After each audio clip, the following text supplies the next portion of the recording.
Hello everyone, welcome back to our YouTube channel inspire IAS PCS। तो आज हम क्या कवर करेंगे, जो हमारा PT 365 होता है इन्वायरमेंट का। तो इसका ऑलरेडी हम लोगों ने 3 लेक्चर कवर कर लिया है, जिसमें फर्स्ट लेक्चर में हमने क्लाइमेट और जो फॉरेस्ट से रिलेटेड जो हमारा बायोडाइवर्सिटी उससे रिलेटेड पढ़ाया था। सेकेंड में क्लाइमेट और जो अपना पोल्यूशन है इससे रिलेटेड हम लोगों ने पढ़ाया था। एंड थर्ड में हम लोगों ने सस्टेनेबल डेवलपमेंट इन जो अपना ये जो डिजास्टर मैनेजमेंट है इससे रिलेटेड हमने टॉपिक को कवर किया था। तो ये पीटी 365 का इस सीरीज का ये लास्ट लेक्चर है, लास्ट अपना लेक्चर होगा, जिसमें हम थोरली जो PT 365 है इन्वायरमेंट का, ये सारे पार्ट को मिला के ये 4 पार्ट में हम लोगों ने कवर किया है। तो इस लेक्चर के बाद हम एक काम ये कर सकते हैं कि बहुत सारे स्टूडेंट का क्वेरी आ रहा था कि सर एक पार्ट में ही पूरे PT 365 को कवर करिए। तो हम एक पार्ट में क्या करेंगे कि जो जितने भी चार पार्ट्स हैं उसको एक मैराथन वीडियो के फॉर्म में अपलोड कर देंगे, जो नियरली 5 से 6 आवर्स का रहेगा, जिसको आप देख के पूरा PT 365 जो इन्वायरमेंट का है इसको कवर कर सकते हैं। तो आप इनकेस हमारा जो आज का टॉपिक है, तो इसको एक बार इंडेक्स देख लेते हैं कि हम लोग आज क्या क्या कवर करने वाले हैं। तो पहले तो हम लोग कवर करेंगे इस वीडियो का जो स्टार्ट होगा, वो स्टार्ट होगा जियोग्राफी से रिलेटेड जो कुछ टर्मिनोलॉजी हैं, जैसे अल्नीनो क्या होता है, लालिनो क्या होता है।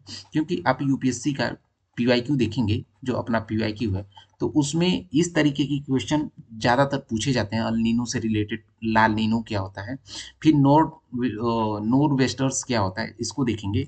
और उसके बाद देखेंगे कि जो हमारे बहुत सारे ऐसे टर्म्स होते हैं जो कि हमारा जो इन्वायरमेंट होता है, इन्वायरमेंट प्लस जो हमारा जियोग्राफी होता है, जियोग्राफी, इससे रिलेटेड जो टर्म्स होते हैं वो बहुत सारे हाईलाइटेड रहते हैं, जो कि एग्जाम में पूछ सकता है। फॉर एग्जाम्पल जैसे पूछ दिया क्वेश्चन में कि बेस फ्लो क्या होता है, इससे रिलेटेड कुछ आपको क्वेश्चन फ्रेम करके दे दिया।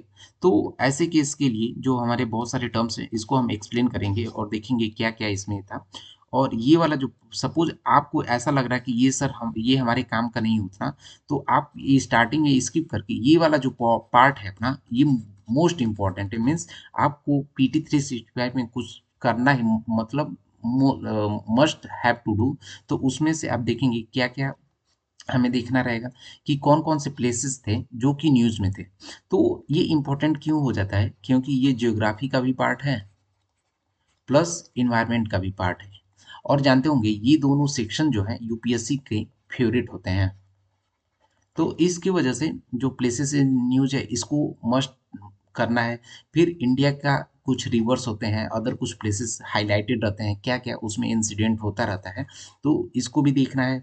फिर इंटरनेशनल लेवल पे देखा जाए कुछ वाटर बॉडीज थे, ये काफ़ी हाईलाइटेड थे, जैसे पनामा का भी देखेंगे, पनामा काफ़ी हाईलाइटेड है। फिर वहाँ पे कैरेबियन सी में बहुत सारे जगह पे हाईलाइटेड है। तो ये इंटरनेशनल लेवल पे कौन कौन से वाटर बॉडीज हाईलाइटेड थे। देन अदर जो जियोग्राफिकल फीचर है इसके बारे में देखेंगे। फिर कौन कौन से कंट्रीज रिसेंट में हाईलाइटेड थे और वो कंट्रीज क्यों हाईलाइटेड में थे, क्या रीजन था, इसको भी देखेंगे। फिर डिजास्टर से अफेक्टेड कौन कौन से एरियाज थे, और कौन कौन हमारे इंडिया के प्रोटेक्टेड एरिया हैं, और कौन कौन से स्पीसीज जो हैं हमारे न्यूज में थी, जो कि काफ़ी इंपॉर्टेंट है यूपीएससी के लिए, यूपी इसमें। तो ये वाला जो सेवन्थ वाला इंडेक्स है इसको आपको बिल्कुल करना ही करना है। इन केस आप हमारा चाह रहे हैं कि हमारा ज्योग्राफी से रिलेटेड जो हम एक्सप्लेन कर रहे हैं ये आपको नहीं पढ़ना, तो थोड़ा सा आप स्किप करके या फॉरवर्ड करके जो ये वाला चैप्टर है यहाँ पे प्लेसेस इन न्यूज से यहाँ से स्टार्ट कर सकते हैं, जो कि एग्जाम के लिए काफ़ी इंपॉर्टेंट होता है। तो इन केस आप हमसे फर्स्ट टाइम जुड़ रहे हैं तो प्लीज़ हमारे चैनल को सब्सक्राइब करिए। और आपको कुछ भी हमारे पढ़ाने से रिलेटेड डाउट है तो आप कमेंट बॉक्स में भी हमसे जुड़ सकते हैं। और इसके अलावा वीडियो के डिस्क्रिप्शन में हमने अपने टेलीग्राम चैनल का लिंक दिया हुआ है, जहाँ पे जाके आप हमारे जो भी चैनल्स पे हम डॉक्यूमेंट या फिर पीडीएफ्स अपलोड करते हैं उसको ले सकते हैं। और इनकेस आपको कुछ क्वेरी है तो डायरेक्ट आप हमसे 1 to 1 कनेक्ट करके आपकी क्वेरी जो भी है रिजॉल्व कर सकते हैं। तो आइए हम स्टार्ट करते हैं अपना जो जियोग्राफी से रिलेटेड हमारा पहला टर्म है, जैसे अल नीनो और ला नीनो। तो इसमें क्या-क्या डिफरेंसेस है और ये क्यों न्यूज़ में इतना हाइलाइटेड रहता है, यूपीएससी इससे क्यों क्वेश्चन फ्रेम करता है, इसको देखेंगे।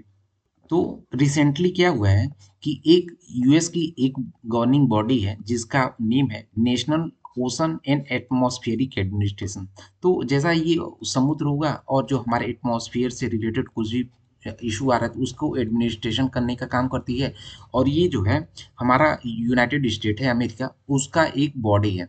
तो इसने बोला है कि जो अल्नीनो काफ़ी टाइम से चल रहा था वो खत्म हुआ है, और अल्नीनो खत्म होने के बाद एक टर्म उन्होंने यूज़ किया है कि एल एनएसओ मीन्स एनएसओ क्या होता है, जिसका फुल फॉर्म होता है अल नीनो साउदर्न ओसिलेशन। तो अल नीनो खत्म हुआ है और उसके बाद ये अल नीनो साउदर्न ओसिलेशन चालू हुआ है। तो ये देखेंगे क्या है बेसिकली। तो अभी जो एनसो है ये बेसिकली एक क्लाइमेट का एक पैटर्न है। तो क्लाइमेट पैटर्न इस टाइप का है जो कि हमारे क्लाइमेट में जो टेम्परेचर चेंज हो रहा है उसको ये रिफ्लेक्ट करता है। और ये क्या करता है बेसिकली, जो हमारा सेंट्रल और जो Pacific eastern tropical Pacific area है, तो जैसे आप देखेंगे ये हमारा अमेरिका हो गया, ये हमारा चाइना, और यहाँ पे हमारा प्यारा प्यारा भारत इंडिया है। तो ये इस वाले ओशन को हम पैसिफिक ओशन बोलते हैं। तो ये वाला जो यहाँ पे इसका देखेंगे ईस्टर्न पार्ट है और ये वेस्टर्न पार्ट है। तो यहाँ पे क्या होता है कि टेम्परेचर का जब राइज होता है तो उसके रिलेटेड जो हमारे क्लाइमेट में पैटर्न डेवलप होते हैं, और ख़ास करके उस पैटर्न को जो कि अल नीनो मीन्स देखेंगे, जो हमारा अल नीनो आता है फिर उसके बाद आता है ला लीनो।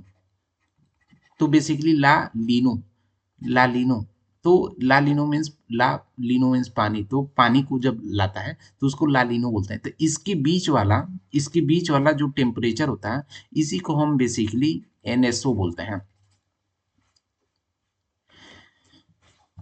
तो एनएसओ क्या होता है इसको हमने एक्सप्लेन कर दिया। ये जनरली क्या होता है 2 से 7 साल के बीच में एक बार आता ही आता है। और अल नीनो एक ऐसा फिनोमिना होता है, जैसे यहाँ पे ये जो हमारा ईस्टर्न पैसिफिक वाला ये कोस्ट है ये काफ़ी हीट हो जाता है। और जो लालिनो होता है, तो लालिनो में बेसिकली ये वाला पार्ट जो है कोल्ड होता है, हो जाता है मीन्स यहाँ की जो स्ट्रीम्स होती हैं इन्वायरमेंट होता है ये ठंडा हो जाता है। तो ये आप ध्यान रखिएगा कि जो एल नीनो है ये हम उसमें जो भी हमारा फेज है, जो ओशियनिक फेज है, वो गर्म जब हो जाता है तो उसको अल्नीनो बोलते हैं, और जब कोल्ड हो जाता है उसको लानिनो बोलते हैं। और इन दोनों के बीच के टर्म को हम एनसो बोलते हैं, ई एन एसओ साइकिल बोलते हैं, या फिर E N SO neutral cycle बोलते हैं। तो अल्नीनो क्या होता है? अल्नीनो बेसिकली एक क्लाइमेट का एक पैटर्न होता है जो कि वार्मिंग से रिलेटेड मीन्स हमारा टेम्परेचर इन्वायरमेंट का जब गर्म हो जाता है तो उसकी गर्मी से रिलेटेड एक क्लाइमेट पैटर्न है, जो कि जो सेंट्रल और ईस्टर्न पैसिफिक ओशन है मीन्स ये हमारा पैसिफिक ओशन है, तो इसका ईस्टर्न पार्ट या फिर ये जो हमारा सेंट्रल पार्ट है यहाँ पे ये वाला टर्म इसको मिलता है अल नीनो। तो अल नीनो के केस में क्या होता है कि इस वाले बेल्ट में टेम्परेचर बढ़ जाता है और यहाँ पे बारिश नहीं होती है, और जिससे हीट वेव्स और यहाँ पे हीट डोम्स ये सारे जो जियोग्राफिकल टर्म्स है ये डेवलप हो जाते हैं। और ला नीनो क्या होता है? ये एक ऐसा फिनोमिना होता है जहाँ पे आप देखेंगे कि यहाँ का वेदर ठंडा हो जाता है, और ठंड यहाँ पे देखिए कि यहाँ का वेदर कूलिंग हो जाता है, ठंडा हो जाता है। और कहाँ कहाँ पे होता है? ये सेंट्रल पैसिफिक ओशन या फिर जो हमारा ईस्टर्न जो इक्वेटोरियल पैसिफिक ओशन है ये वाला, यहाँ पे ये जनरेट हो जाता है जिससे वहाँ के जो सतह होता है वो ठंडा हो जाता है। तो अल नीनो और ला नीनो के बीच में यही डिफरेंसेस हैं। तो यहाँ पे आप ध्यान रखिएगा, जो ला नीनो है वो अल नीनो का जस्ट अपोजिट है, जिसमें आप जानते होंगे कि क्या होता है कि एक स्ट्रांग मानसून वहाँ पे डेवलप हो जाता है। तो आप ध्यान रखिए कि ला नीनो के केस में यहाँ पे स्ट्रांग मानसून डेवलप हो जाता है। और जैसा कि नेम बता रहा है हम इसको नेम ब्रेक करेंगे, नीना मीन्स हिंदी में इसको नीना मीन्स एक पानी पानी की तरह बोलते हैं। तो पानी आना मीन्स वहाँ पे स्ट्रांग मानसून रहेगा तभी पानी आएगा। ये एक याद करने का ट्रिक हो सकता है, एक ट्रिक की तरह आप इसको याद कर सकते हैं, जिसमें एवरेज रेनफॉल जो होता है ये बढ़ जाता है, इंक्रीज हो जाता है ला नीनो के केस में। और जब अल नीनो आता है तो वहाँ का टेम्परेचर हाई होने की वजह से वहाँ पे बहुत ज़्यादा बारिश नहीं होती है। हमारा अगला टॉपिक है किन्नौर का वेस्टर्स। तो रिसेंटली क्या था, अभी इंडिया ने अपना एक रिसर्च स्टेशन टेस्ट किया। तो उस रिसर्च स्टेशन का मेन एम ये था कि कैसे भी करके हमारा जो थंडर स्टॉर्म है मीन्स जो आंधी उधी आती है, खास करके हमारा इंडिया का देखेंगे कि ये हमारा जो कोस्टल एरिया है, तो ये वाला जो ईस्टर्न पार्ट है, यहाँ पे ईस्टर्न पार्ट है ये बे ऑफ बंगाल के आसपास का, तो इसके पास जो हमारा थंडर थंडर स्टॉर्म या आधी तूफान होते हैं यहाँ पे ज़्यादातर आते हैं। तो ज़्यादा आने का एक क्या रीज़न हो सकता है, उसके लिए यहाँ पे एक रिसर्च से रिलेटेड टेस्टिंग चल रहा था, जो कि इंडिया के ईस्टर्न पार्ट पे है, और खास करके जो हमारा वेस्ट बंगाल है, उड़ीसा हो गया और झारखंड वाला जो कोस्टल एरिया है, वहाँ पे इस चीज़ को लाने की बात कर रही है। तो इसको कंट्रोल कौन करेगा? तो इसको कंट्रोल, इसका कंट्रोल सेंटर जो होगा हमारा चांदबली होगा। तो चांदबली कहाँ पे है? ये उड़ीसा का भाद्रक डिस्ट्रिक्ट में। तो ध्यान दीजिएगा कि ये जो हमारा नोरवेस्टर्स का ये एक टेस्टिंग रिसर्च स्टेशन है, ये कहाँ पे रहेगा? ये हमारा इसका रहेगा चांदबली, उड़ीसा के एक भाद्रक पोर्ट पे, भाद्रक डिस्ट्रिक्ट में, सॉरी। तो नॉर्थ वेस्ट क्या होता है कि नॉर्थ वेस्ट जो है हमारा एक थंडरस्टॉर्म है, मीन्स आंधी का एक लोकल जो हमारा विंड है। जैसे आप देखेंगे गर्मी में लू चलता है हमारे यहाँ, गर्मी में यूपी में, खास करके ईस्ट यूपी में, वहाँ पे लू चलता है गर्मी के टाइम पे। तो वैसे ही वहाँ का एक लोकल विंड है, ये लोकल विंड, लोकल हवा है, जिसको यहाँ पे एक आंधी की तरह चलता है। और ये कहाँ पे चलता है? ये खास करके जो हमारा नॉर्थ ईस्ट और ईस्ट वाला जो इंडिया का रीजन है, वहाँ पे चलता है हमेशा गर्मी में। तो इसका दो नेम है। जैसे बंगाल में इसको हम कल काल बैशाखी बोलते हैं, बंगाल में इसको क्या बोलते हैं? काल बैशाखी। और असम में इसको बारदोली चिरहा बोलते हैं। तो ये ध्यान दीजिएगा, इसका दो नेम है, एक तो बंगाल में काल बैशाखी एंड असम में इसको बारदोली चिरहा बोलते हैं, जो कि एक काफ़ी डिस्ट्रक्टिव नेचर का होता है और इसकी इंटेंसिटी बहुत ज़्यादा होती है। और ये जो हमारा खरीफ का फसल होता है, उसके थोड़ा पहले जब आता है, तो ये जो हमारे कुछ फसल्स होते हैं प्री खरीफ, जैसे जूट हो गया, पैडी हो गया और कुछ वेजिटेबल्स, तो इनके लिए ये क्या करता है, थोड़ा सा हेल्पफुल होता है, जिससे वहाँ पे सीड जो होता है कि हार्वेस्टिंग के लिए काफ़ी ईजी होता है। तो अभी के लिए देखा जाए कि कुछ हमारे अदर लोकल विंड्स भी हैं, जो कि हमें सोशली और इकोनॉमिकली काफ़ी इन्फ्लुएंस करते हैं। तो हमने एक लू का एग्जांपल दिया था, तो लू एग्जांपल जो खास करके हमारा यूपी का ईस्ट, जो नॉर्थ एंड वेस्टर्न इंडिया वाला पार्ट है, वहाँ पे ये बहता है और ये काफ़ी गर्म होता है और यहाँ पे मॉइस्चर नहीं होता है इस हवा में, मीन्स ये काफ़ी ड्राई रहता है। मई जून के महीने में ये हवा के फॉर्म में चलता रहता है। और ख़ास करके इससे क्या होता है कि जो मानसून होता है हमारा, वहाँ पे लो प्रेशर बेल्ट मीन्स एक टाइप का क्रिएट करता है। तो इससे कुछ बेनिफिट भी होते हैं, जैसे गर्मी ज़्यादा होने की वजह से जो छोटे छोटे इंसेक्ट्स होते हैं वो मर जाते हैं, तो उनसे डिजीज नहीं फैलता है। दूसरा है हमारा आंधी या काली आंधी। तो ये एक तरीके का डस्ट स्टॉर्म है जो कि पॉल्यूशन फैलाती है, खास करके जैसे दिल्ली में देखे होंगे कि थोड़ा बहुत भी हवा तेज चलता है तो वहाँ पे पॉल्यूशन फैल जाता है, तो उसी को काली आंधी बोलते हैं। फिर हमारा है एक मैंगो शावर। तो मैंगो शावर में क्या होता है, एक प्री मानसून मीन्स मानसून के पहले क्या होता है कि कुछ जो हवा होती है उसमें इतनी मॉइस्चर होती है, नमी होती है, कि वो बरसात भी करा देती है। तो ऐसे हम जो मानसून जो हवा होती है उसको मैंगो शावर बोलते हैं। और मैंगो शावर इसलिए बोलते हैं क्योंकि उस टाइम पे हमारे यहाँ आम का ये हार्वेस्टिंग होता है, पौधा लगता है। तो क्या होता है कि थोड़ा सा भी उसको पानी मिल जाता है मानसून का, तो क्या होता है उसके मैंगोज होते हैं, आम होते हैं, वो पकने स्टार्ट हो जाते हैं। इसकी वजह से उसको मैंगो शावर बोला जाता है, जो कि हमारे मैंगो वाले फार्मर्स के लिए काफ़ी मतलब हेल्पफुल होता है। और ये खास करके जो कर्नाटका हुआ, केरला हुआ, यहाँ पे भी ये चीज़ पहुँचता रहता है। ब्लॉसम्स, ब्लॉसम कहाँ पे होता है? ये होता है हमारा केरला में, जिससे क्या होता है कि जो हमारा कॉफ़ी फ्लावर्स होता है, ये ब्लॉसम मीन्स फूल पत्ती देने लगते हैं, तो ये भी इम्पोर्टेंट हो जाता है। एलिफेंटा भी है। तो एलिफेंटा क्या होता है कि जो साउदर्न पार्ट है अपना, साउथ वेस्टर्ली एक विंड है, मीन्स अपने इंडिया के देखेंगे, ये इंडिया है, इंडिया का देखिए ये नॉर्थ हो गया और ये साउथ हो गया और ये वेस्ट हो गया, हमारा ये ईस्ट हो गया। तो ये जो हमारा वेस्ट और साउथ वाला ये वाला पोर्ट है, यहाँ के आसपास देखेंगे इस बेल्ट में ये एलिफेंटा जो हवा है, ये लोकल विंड चलती रहती है। खास करके जो मालाबार कोस्ट है, हमने बताई ये वाला मालाबार कोस्ट है, यहाँ पे चलती रहती है। तो इससे क्या होता है कि हमारा साउथ वेस्ट मानसून है, ये धीरे धीरे जैसे ये एक तरीके से हमें पता ये लगने लगता है कि हमारा मानसून अब आने वाला है एलिफेंटा की उससे, सॉरी एलिफेंटा जो लोकल विंड से उससे। तो ये जो है इसमें ऐसा कुछ नहीं है, तो इसलिए इसको हम स्किप कर रहे हैं। बाकी हमारा नेक्स्ट टॉपिक है कि जियो पार्क। तो रिसेंटली अब देखेंगे कि यूनेस्को ने जो है, यूनेस्को ने 18 न्यू जियो पार्क को ऐड किया है अपने। और ये कहाँ पे ऐड किया है? जो यूनेस्को का ग्लोबल जियो पार्क नेटवर्क है, जीजीएन, यहाँ पे ऐड किया है। तो अगला क्वेश्चन आएगा कि जो sir 18 new geo park add हुए हैं उसमें से इंडिया का भी कोई है क्या? तो इसका आंसर है नहीं। मीन्स इंडिया का अभी तक इंडिया का कोई भी खुद का जियो पार्क नहीं है यूनेस्को द्वारा सर्टिफाइड। ये नियरली 48 कंट्री में 213 यहाँ पे जियो पार्क अब तक इस्टेब्लिश किए गए हैं, जिसमें से कुछ मेजर जो जियो पार्क्स हैं वो जैसे यहाँ पे पोलैंड कंट्री में एक है लैंड ऑफ एक्सटिंक्ट वॉल्केनो, जहाँ पे मीन्स बहुत सारे यहाँ पे इसका डिस्टिंक्टिव फीचर है वॉल्केनो से रिलेटेड, तो इसको बोला जाता है लैंड ऑफ एक्सटिंक्ट वॉल्केनो। तो ये एक जियो जियो पार्क है। दूसरा है हमारा जो क्रेटर लेक जो कि है फिनलैंड में। थर्ड है कि उबेरबा जो कि ब्राजील में, जिसको लैंड ऑफ जायंट्स बोलते हैं। तो ये हमारा जियो पार्क्स है, इसको आप ध्यान दीजिएगा।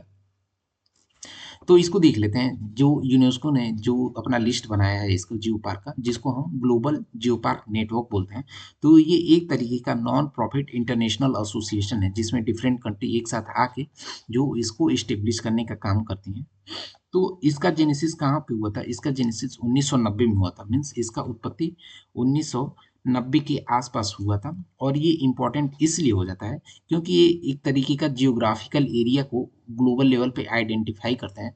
तो इससे वहाँ पे क्या बेनिफिट होता है कि सपोज कोई एरिया है वो ग्लोबल लेवल पे वहाँ पे आइडेंटिफाई हो जाता है, तो वहाँ पे देखिए क्या होता है, जो हमारा जियो टूरिज्म है कि वो लोग वहाँ पे आने शुरू हो जाते हैं, और उसके साथ साथ वहाँ पे उस पर्टिकुलर एरिया को ग्लोबल लेवल पे आइडेंटिटी मिलती है। तो ये सारा काफ़ी इंपॉर्टेंट होता है। और ये कब डिक्लेयर करता है यूनेस्को? कि जब भी कोई जियोग्राफिकल ऐसा एरिया है जो कि प्रोटेक्शन के लिए काफ़ी इंपॉर्टेंट है, मीन्स उसको प्रोटेक्ट करना काफ़ी इंपॉर्टेंट है, वो वहाँ से लोगों को एजुकेट भी किया जा सकता है, और हमारे सस्टेनेबल डेवलपमेंट के लिए उसका सर्वाइव करना काफ़ी इंपॉर्टेंट होता है। तो ऐसे एरिया को यूनेस्को क्या करता है, तो as a geo park declare कर देता है, और उसको जो अपना खुद का लिस्ट है वहाँ पे ग्लोबल जियो पार्क नेटवर्क उसमें ऐड कर लेता है। हमारा अगला पॉइंट है कि बेस फ्लो। तो रिसेंटली क्या हुआ था कि यहाँ पे अभी हमारा जो पेनिसुलर हमारा इंडिया है, मीन्स देखेंगे कि ये वाला जो पेनिसुलर हमारा इंडिया है, यहाँ पे देखेंगे जो हमारे रिवर्स है, नदियाँ हैं, उसमें फ्लडिंग के बहुत सारे इंसिडेंट्स हुए थे। तो अभी बेस फ्लो क्या होता है, एक तरीके का एक जियोग्राफिकल टर्म है। तो इसमें क्या होता है कि सपोज हमारा जमीन के अंदर का जो ग्राउंड वाटर होता है, तो उसका वाटर लेवल इतना ज़्यादा कभी कभी बढ़ जाता है। तो वो क्या होता है कि वाटर लेवल ज़्यादा बढ़ जाने की वजह से वो ऑटोमेटिक ज़मीन से निकलता रहता है, मीन्स अपने ग्राउंड से ऑटोमेटिक बाहर फेंकता रहता है वो पानी। और पानी जब निकलता है तो क्या करता है कि वो एक नहर या नदी के या फिर नाले के फॉर्म में वो बहने लगता है। तो जब वो बहने लगता है जो फ्लो, उसी चीज़ को हम बेस फ्लो बोलते हैं। और ये कहाँ से निकलता है? ये निकलता है हमारे ग्राउंड वाटर से। जब वहाँ पे उसका वाटर लेवल बहुत ज़्यादा बढ़ जाता है तो यहाँ पे वो निकलता है। तो इस चीज़ को ही बोला proportion of stream water originating from ground water discharge. Means वो ग्राउंड वाटर जो डिस्चार्ज होता है वहाँ से जब ऑटोमेटिक निकलने लगता है, तो उससे होने वाले वाटर फ्लो को हम बेस फ्लो बोलते हैं। जो कि किसी न किसी लेक हुआ या रिवर हुआ वहाँ पे जाके वो मिल जाता है और अपने पानी को वहाँ पे डिस्चार्ज कर देता है। तो इससे क्या होता है कि कैचमेंट एरिया है, जब सपोज पानी सतह से अपने आप निकलेगा तो उसका बाय डिफ़ॉल्ट एक कैचमेंट एरिया डेवलप हो जाएगा जहाँ से वो पानी बहेगा, बहता रहेगा। तो उस चीज़ को कैचमेंट एरिया बोलते हैं। और वो इंक्रीज़ हो जाने से क्या होगा कि आपका कोई फार्मर है, उसकी खेती एग्रीकल्चरल लैंड है, तो उससे भी इम्पैक्ट हो सकता है। और वहाँ पे रहने वाले कोई ह्यूमन सेटलमेंट है, किसी का घर है, मकान है, तो उससे भी वहाँ पे लोगों को नुकसान हो सकता है। तो ये सारे इसके जो हमारा बेस फ्लो है उससे रिलेटेड ये ड्रॉबैक हैं और या फिर लॉसेस हैं। तो इसको क्या क्या मीन्स कौन कौन से फैक्टर हैं जो इसको इन्फ्लुएंस करते हैं, प्रभावित करते हैं, इम्पैक्ट करते हैं? तो एक तो टोपोग्राफी ऑफ लैंड। मीन्स देखेंगे कि कहीं कहीं का जो हमारा सतह है, ग्राउंड है, उसकी सतह डिफरेंट जगह डिफरेंट टाइप होती है। कहीं ऊंच होता है, कहीं खाल होता है, कहीं पर्वत होता है, कहीं गड्ढे होते हैं, खड्डे होते हैं। तो इस तरीके से जो हमारा लैंड का टोपोग्राफी है वो हो गया। दूसरा है कि हमारा जो कुछ जगह का जो सॉइल होता है, मिट्टी होती है, उसका नेचर डिफरेंट टाइप का होता है। तो ये सारे जो फैक्टर्स हैं ये इम्पैक्ट करते हैं कि हमारा जो ग्राउंड वाटर है उसके से रिलेटेड जो बेस फ्लो है उसको इम्पैक्ट करते हैं। हमारा अगला टॉपिक है इक्वेटोरियल प्लाज्मा बबल्स। तो रिसेंटली क्या था कि जो हमारा Indian institute of geo magnetism है, इन्होंने बताया कि जो वॉल्केनिक इरप्शंस होता है उससे एक हमारा इक्वेटोरियल जो प्लाज्मा बबल्स बन जाते हैं।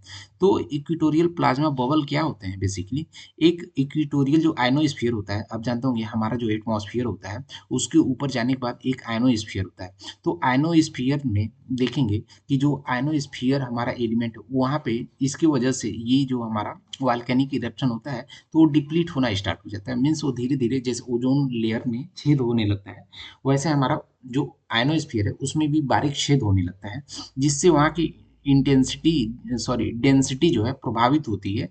तो इस चीज को, वॉल्केनिक इरप्शन से होने वाले इस फिनोमिना को हम क्या बोलते हैं, इक्वेटोरियल प्लाज्मा बबल्स बोलते हैं, जिससे कि हमारा एटमॉस्फेयर में ग्रेविटी वेव्स का एक काफी स्ट्रॉन्ग ग्रेविटी वेव्स जनरेट हो जाते हैं। और वो ग्रेविटी वेव्स क्या होता है, जो हमारे सैटेलाइट या कम्युनिकेशन के टूल्स होते हैं या सैटेलाइट होते हैं, उनको ये नुकसानदायक होता है, उनके लिए नुकसान होता है, क्योंकि आयनोस्फीयर में वो जो है डिप्लीशन होता है, और डिप्लीशन होने की वजह से एक हमारा ग्रेविटी वेव जनरेट हो जाता है वहाँ पे आयनोस्फीयर वाले बेल्ट में। तो ये हमें नेगेटिवली इम्पैक्ट करता है। हमारा अगला टॉपिक है कि एटमॉस्फेरिक रिवर। तो बेसिकली अब देखेंगे एटमॉस्फेरिक रिवर क्या होता है, तो इसको हम यहाँ पे बताएंगे एटमॉस्फेरिक रिवर क्या होता है। तो रिसेंटली अभी जो साइंटिस्ट ने अपनी रिसर्च में बताया कि अभी के टाइम पे धीरे धीरे क्या हो रहा है कि जो हमारा ये है इंटेंसिफिकेशन हो रहा है, और किस किस चीज़ का इंटेंसिफिकेशन हो रहा है, एटमॉस्फेरिक रिवर्स का। और ये क्यों हो रहा है, ग्लोबल वार्मिंग। तो अभी देख लेते हैं कि हमारा एटमॉस्फेरिक रिवर्स क्या होता है। कि सपोज हमारा ये सन है, सन का यहाँ पे जब ये रिवर है, तो रिवर में जब यहाँ पे रेडिएशंस आते हैं तो यहाँ पे इवेपोरेशन होने लगता है। तो इवेपोरेशन होने लगता है क्योंकि यहाँ का इस सरफेस का टेम्परेचर बढ़ जाता है, टेम्परेचर बढ़ जाता है। और सपोज यही टेम्परेचर जो हमारे सन का और टेम्परेचर बहुत ज़्यादा बढ़ जाए तो इवेपोरेशन का प्रोसेस और तेज हो जाएगा। मीन्स हमारा इवेपोरेशन जो है इज डायरेक्टली प्रोपोर्शनल टू हमारा सन का जो इंटेंसिटी है। तो सन का इंटेंसिटी जितना ज़्यादा रहेगा उतना ज़्यादा हमारा इवेपोरेशन होगा। तो देखेंगे कि जब हमारा ग्लोबल वार्मिंग की वजह से हमारा सन का इंटेंसिटी जब बढ़ता है, गर्मी ज़्यादा बढ़ जाती है, तो इवेपोरेशन बहुत फास्ट होने लगता है।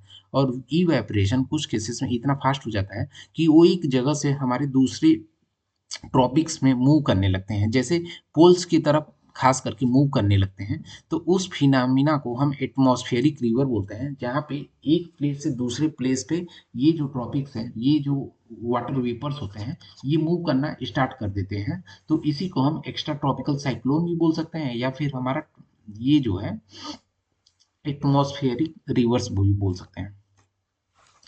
हमारा अगला टॉपिक है कि नेगेटिव लीप सेकेंड। तो नेगेटिव लीप सेकेंड, तो अभी के टाइम पे क्या होता है बेसिकली इसको देख लेते हैं।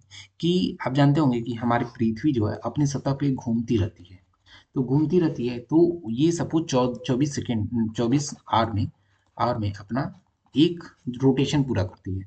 तो 24 आवर में रोटेशन पूरा करती है, तो क्या होता है कि हमारा जो आइस है, आइस की मेल्ट होने से सपोज हमारा सबसे ज़्यादा आप जानते होंगे कि वाटर का स्टोरेज जो है हमारे पास, वो अपने आइस की फॉर्म में स्टोर्ड है। तो क्या होगा कि सपोज जब वाटर का मेल्टिंग होगा तो अर्थ की में यहाँ पे रोटेशन पे भी कुछ इफेक्ट होगा, क्योंकि उसकी जो अमाउंट है, क्वांटिटी बहुत ज़्यादा है।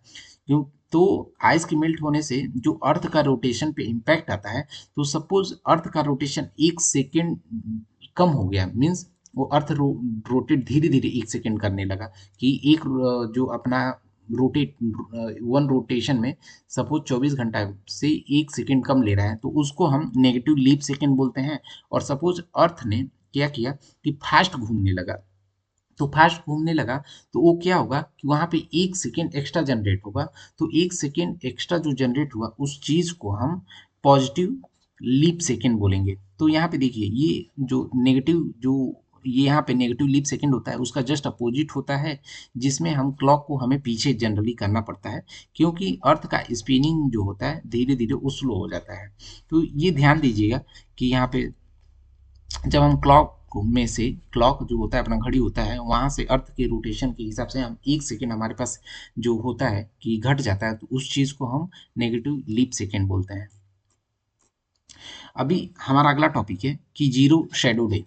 तो अभी एक ऐसा ये रेयर अर्थ फिनोमिना है, रेयर सेलेस्टियल फिनोमिना है। सेलेस्टियल मीन्स जो हमारा आकाशीय जो फिनोमिना होता है उस चीज़ को सेलेस्टियल बोलते हैं। तो यहाँ पे क्या हुआ कि कुछ दिन ऐसा आता है कुछ प्लेसेस पे कि इंसान का शैडो मीन्स परछाई बनता ही नहीं है। तो इस फिनोमिना को हम जीरो शैडो डे बोलते हैं, जो कि डिफरेंट कंट्री में डिफरेंट डे पे ऑब्जर्व किया जा सकता है। और ये कब होता है, इसका क्या रीजन होता है कि जब सन जो होता है, सूर्य हमारे बिल्कुल एकदम परपेंडिकुलर होता है, तो उस केस में क्या होगा कि हीट जो सॉरी वहाँ पे हम लोगों का परछाई नहीं बनेगा।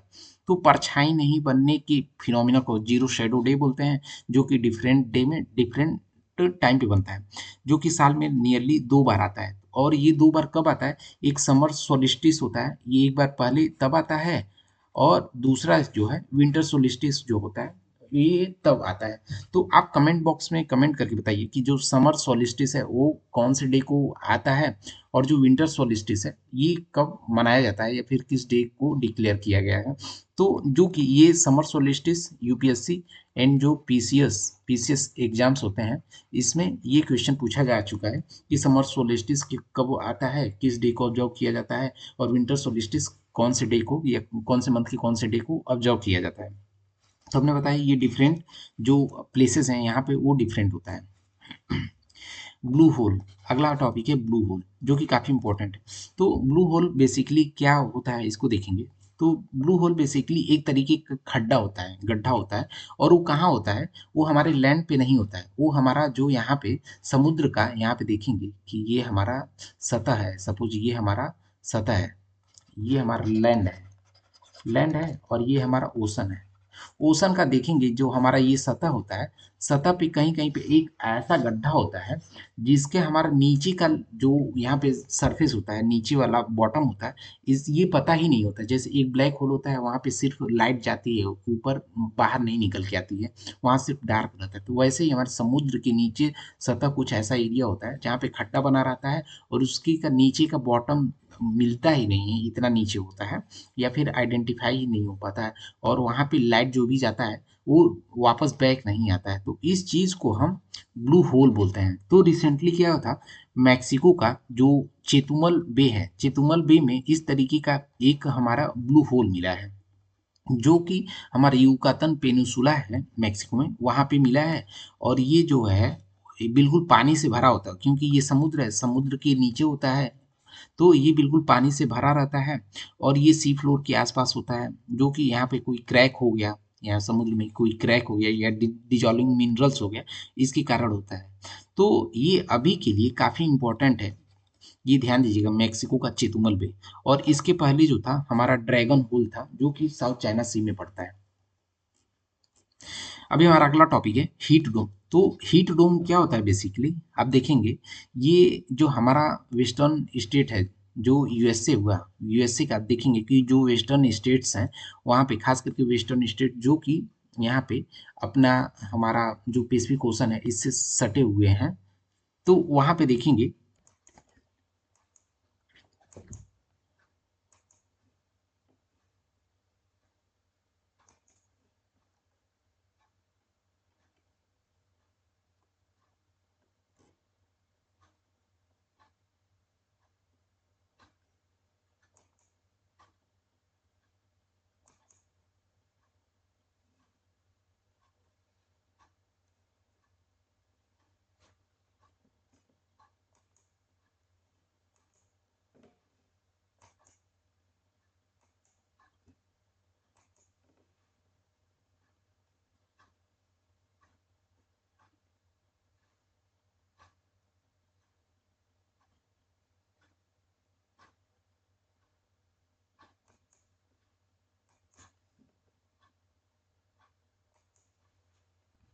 सॉरी गाइज, हमारा जो वीडियो था इसमें आवाज़ में कुछ इशू आ जाने की वजह से हम बीच में थोड़ा सा ब्रेक हो रहा था। तो हमारा जो यूएसए का वेस्टर्न स्टेट्स हैं, जैसे हमारा कैलिफोर्निया हुआ, या फिर जो हमारा ये कैलिफोर्निया कोलोराडो ये सब हुआ, जो कि हमारा पैसिफिक जो ओशन है उससे सटे हुए हैं। तो वहाँ पे हीट वेव्स का जनरेशन हुआ, और ये क्यों हो रहा था, ये तो हीट वेव एक वेदर से रिलेटेड फिनोमिना है, और हीट वेव में क्या होता है कि एक तरीके का ऐसा पार्टिकुलर बेल्ट क्रिएट हो जाता है जहाँ पे बाहर के एयर्स जो होते हैं वो नहीं आ पाते हैं, और जो लोकल जो एयर होते हैं वो ट्रैप हो जाते हैं। मीन्स यहाँ पे देखेंगे हीट वेव एक तरीके का हाई प्रेशर होता है। हाई प्रेशर की वजह से एक एटमॉस्फेयर में ये स्टक हो जाता है, फंस जाता है, जिससे क्या होता है कि वहाँ का गर्म जो हवा होती है वहीं पे ट्रैप हो जाती है, वो इन्वायरमेंट के बाहर नहीं निकल निकल पाती है। तो बाहर के इन्वायरमेंट का हवा अंदर नहीं आ पाता है, और अंदर का जो हवा है वो बाहर नहीं जा पाता है। तो कोई भी हवा जो है या फिर इन्वायरमेंट है, एक ही जगह पड़े रहने से वहाँ पे जो हीट का जनरेशन बहुत ज़्यादा हो जाता है, टेम्परेचर या फिर ग्लोबल वार्मिंग की वजह से। तो इस हम सिस्टम को बोलते हैं कि हीट डोम बोलते हैं। तो ये एक तरीके से क्या करता है, अपने हॉट जो एयर होते हैं इनको ट्रैप कर लेता है, और ये जो है बाहर नहीं जा पाता है। तो इस चीज़ को हम हीट वेव बोलते हैं। हमारा अगला टॉपिक है कि इंदुस। तो इंदुस वैसे इसमें कुछ समझने वाली चीज़ तो नहीं है। तो इंदुस बेसिकली आप बस इतना ध्यान रखिए, ये कौन कौन से कंट्री मिल के कर रहे हैं। तो इंडिया और यूएस, ये दो कंट्री जो है मिल के इंदुस कर रहे हैं। तो इंदुस का फुल फॉर्म क्या है, इंडियन ओशन ऑब्जर्विंग सिस्टम। तो ये क्या करेगा बेसिकली, इसको रीएक्टिवेट किया गया है, जो कि यहाँ पे एक जो 36 मूड बायोस हैं, बायोस, उसका एक समूह है, ग्रुप ऑफ 36 मूड बायोस। तो मूड बायोस बेसिकली एक जो है हमारा ओशियोग्राफिक, मीन्स ओशियनोग्राफिक, जो समुद्र से रिलेटेड कुछ इंस्ट्रूमेंट होते हैं। तो उन इंस्ट्रूमेंट का 36 तरीके के एक इंस्ट्रूमेंट होते हैं, उनका एक ग्रुप होता है। इस चीज़ से रिलेटेड जो इंडिया और यूएस ने एक साथ मिल के आके यहाँ पे इसको स्टार्ट किए हैं, इसी को हम इंडूस बोलते हैं। जो कि क्या करता है, इसमें मल्टीपल सेंसर्स होते हैं, इतना सेंसर्स इतने इतने ज़्यादा होता है, और वो समुद्र के अंदर का हर तरीके की डेटा को कलेक्ट करता है, जो कि फ्यूचर रेफरेंस के लिए काम आ सकता है। तो इस चीज़ को हम इंदोस बोलते हैं, ध्यान दीजिएगा।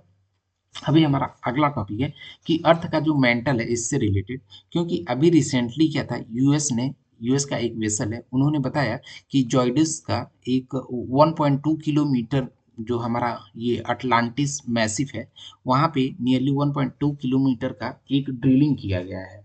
तो ड्रिलिंग किया गया है, तो इसकी वजह से देख लेते हैं अर्थ का मेंटल बेसिकली क्या होता है। तो आप ज्योग्राफी में पढ़े होंगे कि ये हमारा अर्थ का जो है एक स्ट्रक्चर होता है।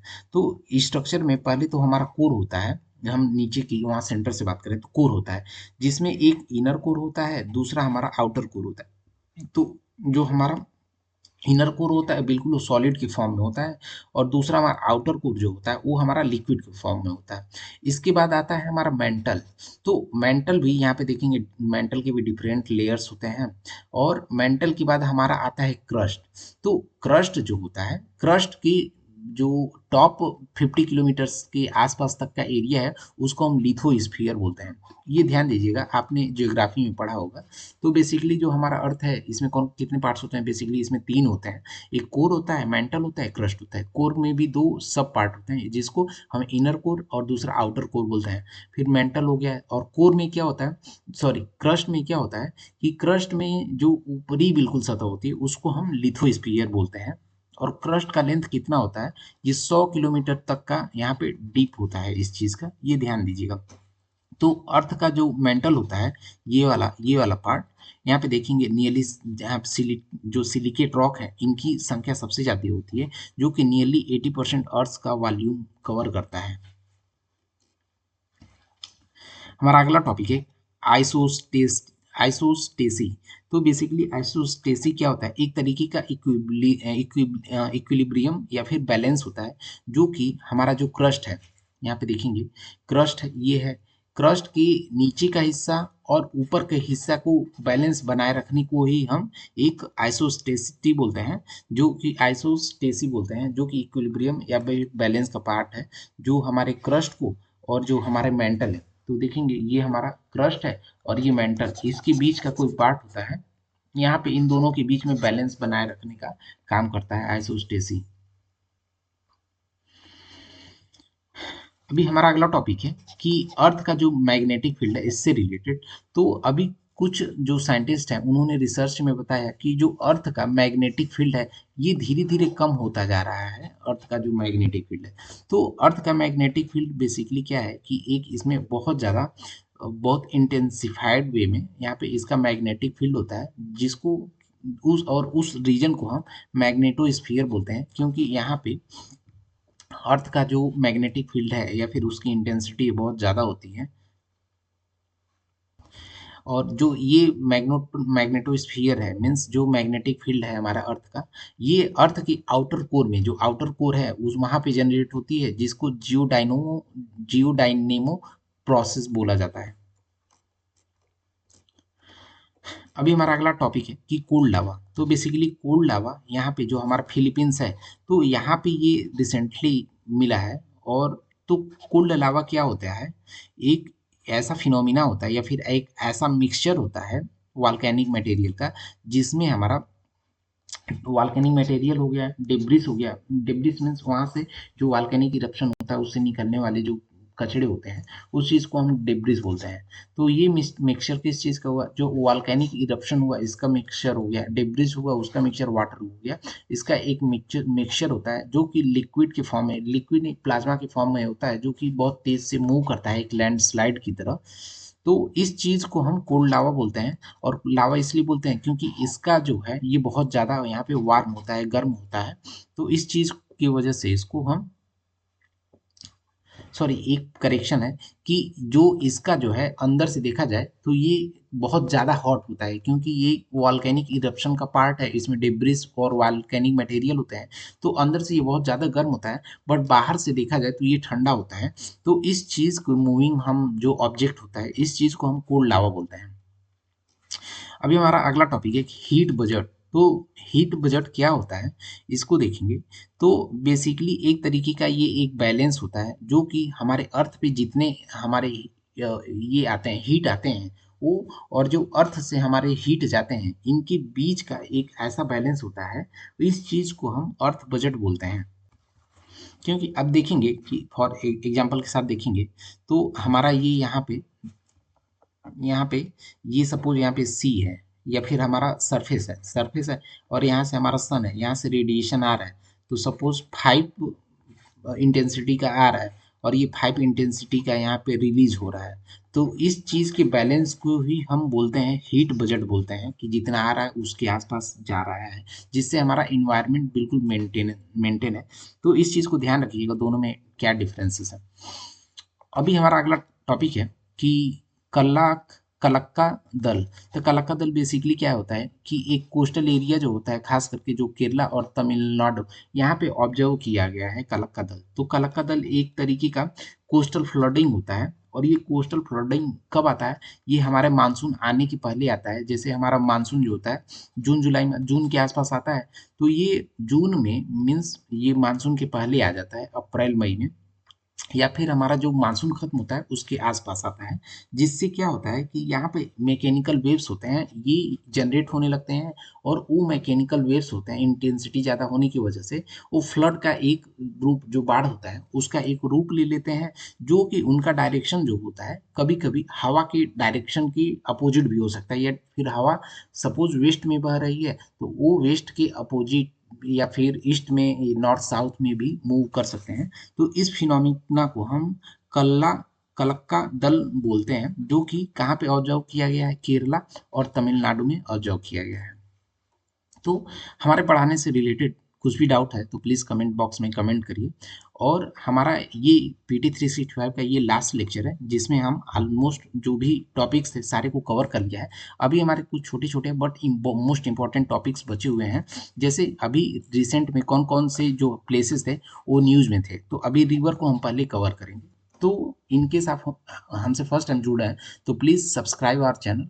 और वीडियो हमारा अच्छा लगे तो वीडियो को लाइक करें और अपने दोस्तों के साथ ज़्यादा से ज़्यादा शेयर करें, जिससे हमें मोटिवेशन मिलता है नेक्स्ट वीडियो लाने के लिए।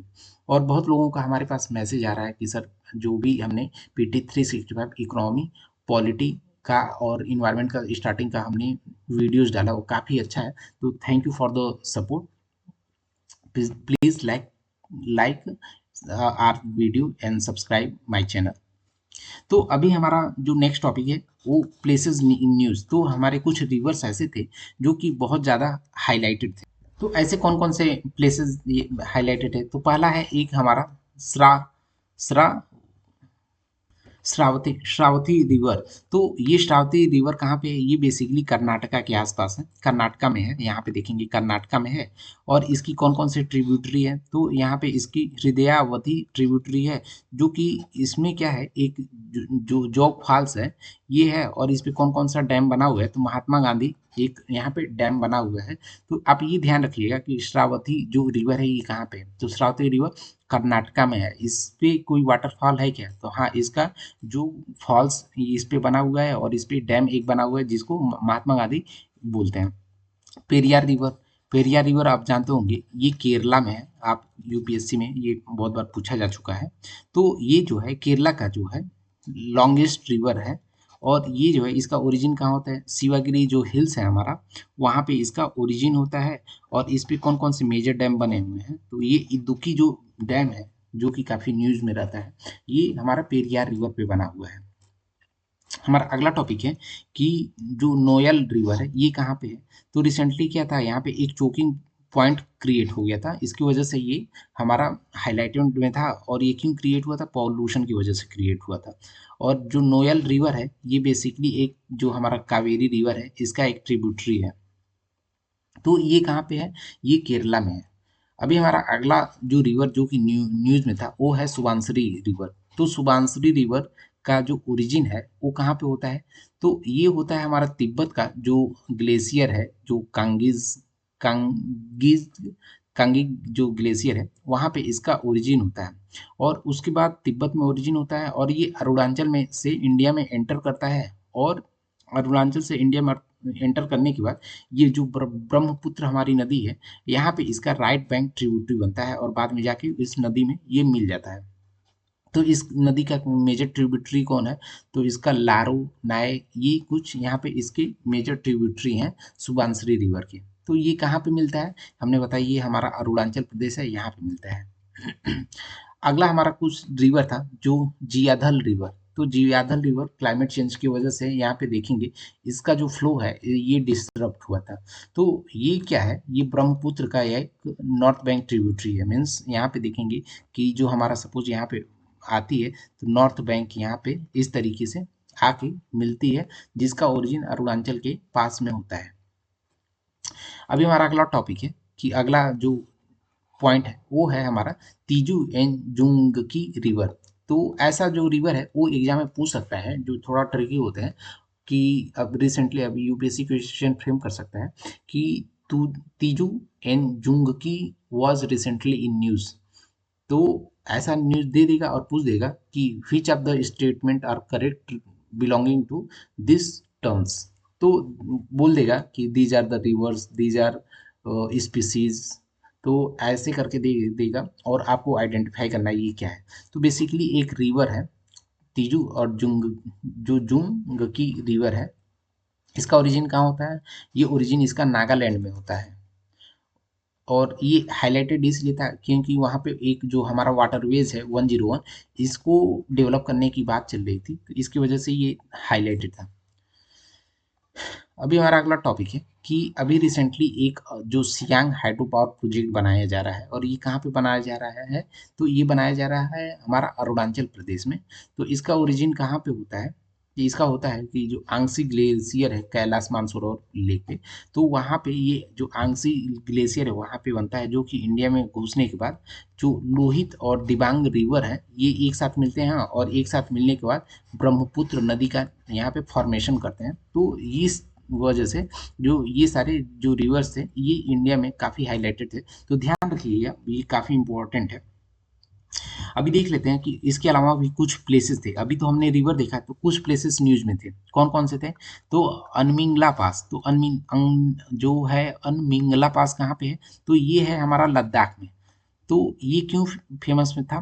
क्योंकि ये इसलिए फेमस था कि ये दुनिया का हाईएस्ट मोटरेबल रोड है। मीन्स यहाँ पे ऐसा रोड है जहाँ पे ये मोटर चलाया जा सकता है, मोटरेबल। ये किसके द्वारा डेवलप किया गया है?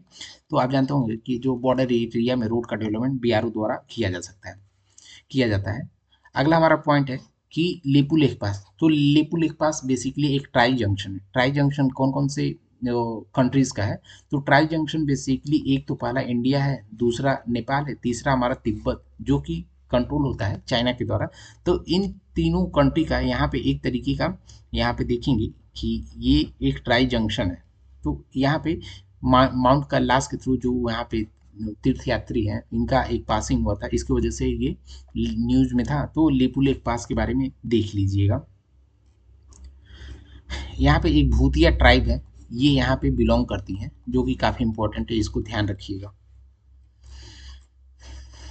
बाकी इसमें देखा जाए तो और भी कुछ थे। यहाँ पे देखिए प्रोमिनेट बीच है, ये कहाँ पे है प्रोमिनेट बीच? ये है हमारा पुडुचेरी में। तो अभी कौन कौन से हमारा इंडिया से रिलेटेड प्लेसेस थे इसको हमने बता दिया है।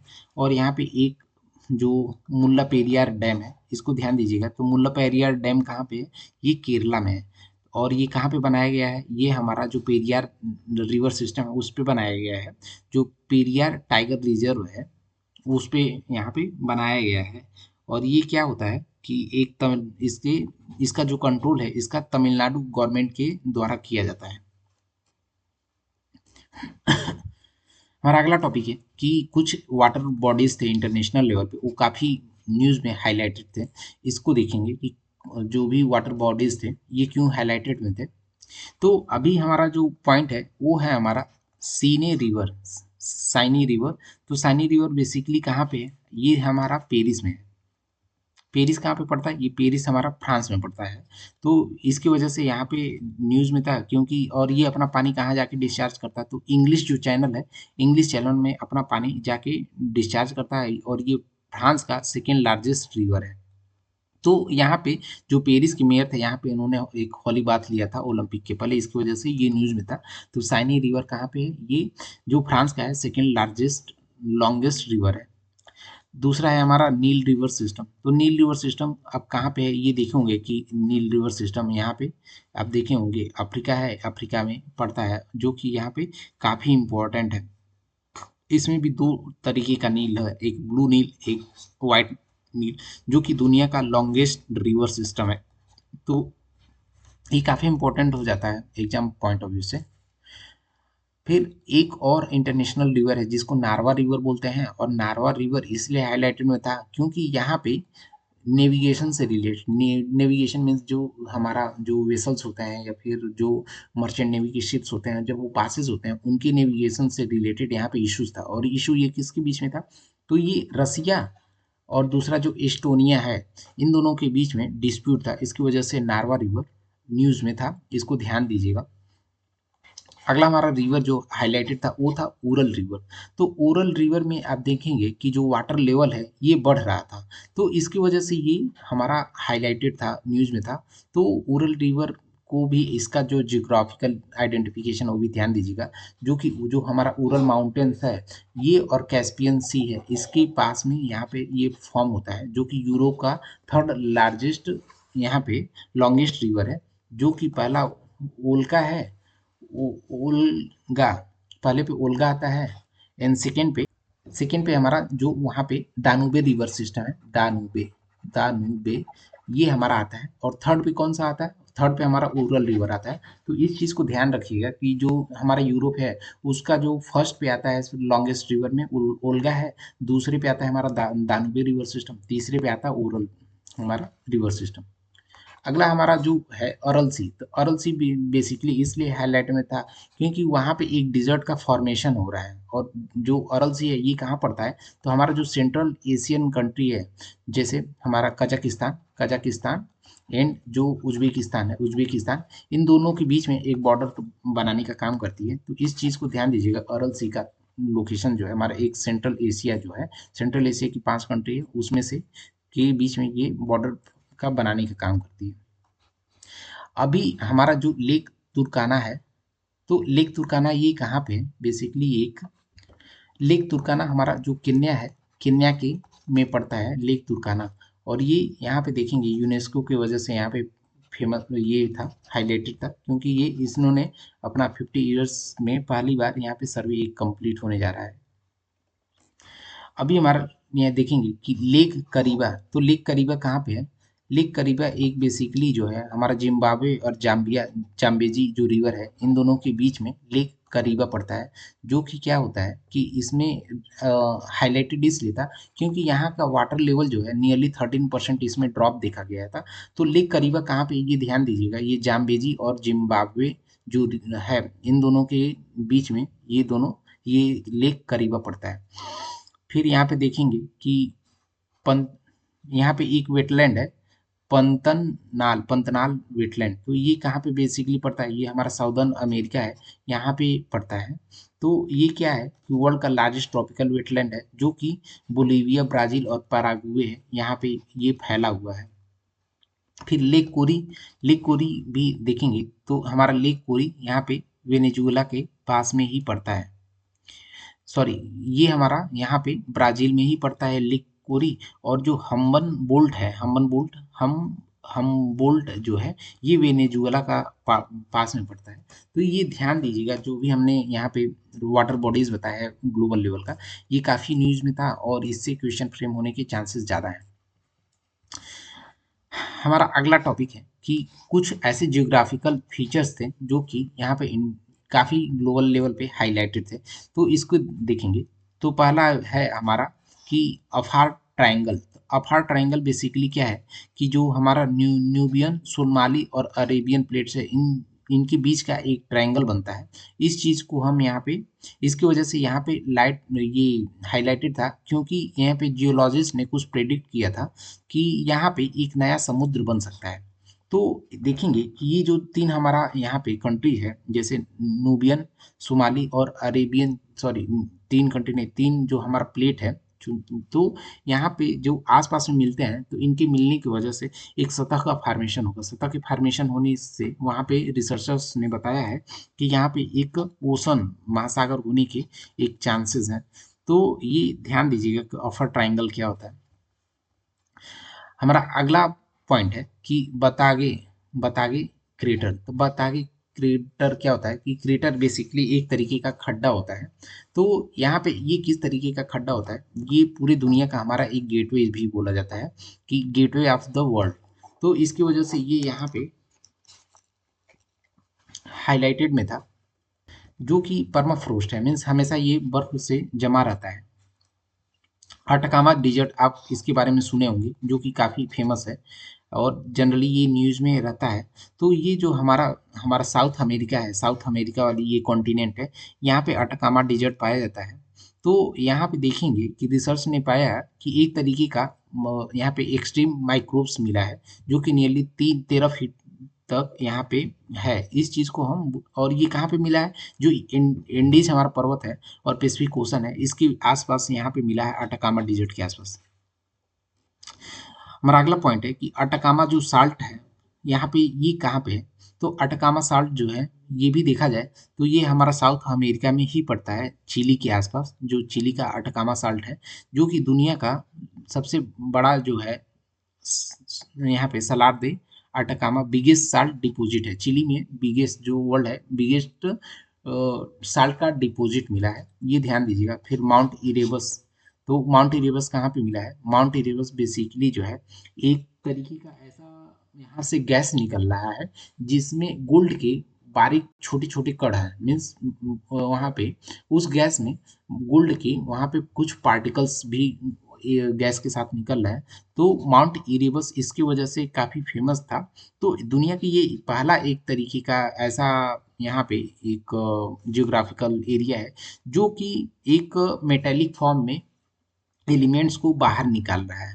और ये कहाँ पे है, ये देखा जाए तो यहाँ पे जो हमारा अंटार्कटिक रीजन है, इसके पास में ही पड़ता है हमारा कोंगो बेसिन। तो कोंगो बेसिन न्यूज़ में रहता है क्योंकि इसको लंग्स ऑफ अफ्रीका बोला जाता है। इसको देख लीजिएगा, काफ़ी इंपॉर्टेंट है। और मरकरी आइसलैंड। तो मरकरी आइसलैंड देखा जाए तो मरकरी आइसलैंड बेसिकली एक न्यूजीलैंड में भी है और दूसरा एक देखा जाए तो अफ्रीका कॉन्टिनेंट में भी पड़ता है। तो ये भी काफ़ी न्यूज़ में था। आप हाँ, इसका लोकेशन देख लीजिएगा कि मरकरी आइसलैंड का है। तो मरकरी आइसलैंड एक तो हमारा यहाँ पे न्यूजीलैंड है, न्यूजीलैंड। और इसके अलावा कौन सा है, इसके अलावा जो हमारा अफ्रीका का कॉन्टिनेंट है, यहाँ पे भी पड़ता है, जो कि हम अपने इस पीडीएफ को टेलीग्राम चैनल पे डाल देंगे, वहाँ से भी आप देख सकते हैं। तो हमारे पढ़ाने से रिलेटेड कुछ भी डाउट है तो प्लीज़ कमेंट करिए। और आपको किसी अदर टॉपिक पे वीडियो चाहिए तो भी आप बताइए, उस पे हम ट्राई करेंगे अपडेटेड वीडियो लाने के लिए। और हमारा वीडियो अच्छा लगा हो तो प्लीज़ हमारे वीडियोस को लाइक करें और अपने दोस्तों के साथ ज़्यादा से ज़्यादा सब्सक्राइब शेयर करें, अपने दोस्तों के साथ शेयर करें। अगला हमारा पॉइंट है जो डिस्कस करेंगे, वो है कि कुछ जो इम्पोर्टेंट कंट्रीज थे जो कि रिसेंटली काफ़ी हाईलाइटेड थे, इसके बारे में देखेंगे। तो अभी देखेंगे कि एक तो हमारा पनामा है, तो पनामा का जो कैपिटल है वो हमारा पनामा सिटी है। और ये कहाँ पे पड़ता है, तो हमारा जो कैरेबियन सी है, जो कि हमारा नॉर्थ अमेरिका और साउथ अमेरिका के बीच वाला जो बेल्ट है, वहाँ पे स्टेट है, उसके पास में पड़ता है कैरेबियन सी। तो वहाँ पे एक पनामा है, पनामा कंट्री है, उसका कैपिटल पनामा सिटी है। दूसरा हमारा चाइना, चाइना का देखेंगे कि वहाँ का चाइना का जो कंट्री है, सॉरी कैपिटल है, वो बीजिंग है। यूके हमारा यूनाइटेड किंगडम हो गया, यूनाइटेड किंगडम का कैपिटल कहाँ है, ये लंदन में है। और इन्होंने बताया कि हम जो है कोयले से जो इलेक्ट्रिसिटी जनरेट करने का काम करते थे, इसको बिल्कुल हम बंद कर देंगे।